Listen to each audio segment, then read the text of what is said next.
So you're feeling stuck. You're feeling like you're not moving. You're feeling exhausted. You're feeling frustrated. You're going through a season in your life where it is unfamiliar, where you haven't been here before, where you can't call it. You can't chart it. You can't figure out what it is that you're going through. What is happening is that you're in a transitional period. You're not where you used to be, and you're not quite where you're gonna be. You're in between. This is a faith walk season. It's a season of uncharted territories. You've never been here before. You can't even recall and go back and say, I remember when God did it that time and that way, and so therefore I'll just follow what I did before.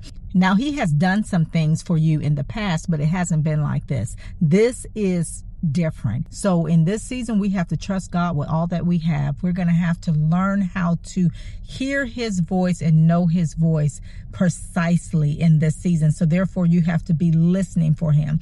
In other words, you can't talk a lot in this season, because if we're talking and someone else is talking, more than likely you're not going to hear what they're saying and they're not going to hear what you're saying. So this is a season where our hearing needs to be enhanced. It needs to come up a little bit, but our words need to be few, because also the words that we're saying can make or break or prolong this season that we're in. And if you all are like me, I don't want to be here too much longer. I need to know exactly what God is saying so we can get out of jail. This season right here feels like straight prison. The key has not been thrown away. It's in God's hands, but he is the only one that can use it. No one else has access to get you out of this season but God. And you're not going to get out of this season until he says it is finished. It's done. Make sure whoever is in your ear is speaking and minding the same thing, because you do not want to contaminate what God has already placed inside of you as being sterile.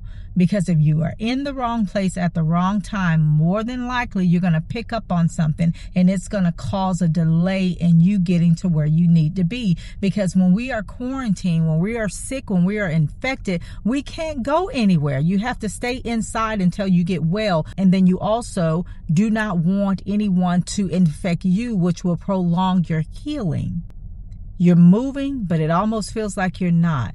You're not where you used to be, which is familiar. You're used to that. You're used to the default. Even if that time wasn't favorable, you're still used to it.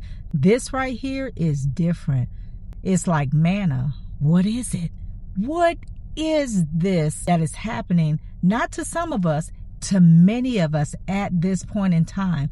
I can't tell you what to do. You can't tell me what to do, because we're all trying to figure it out for ourselves. So be encouraged, you all. The best advice that I can give you is to stay the course, stay committed, and stay connected to God with all that is within you. Anything, anyone that is trying to come in between that to get you off course, to prolong this season, to make it worse for you, to get you out of the will of God, you need to cut it off, and you need to cut them off, period.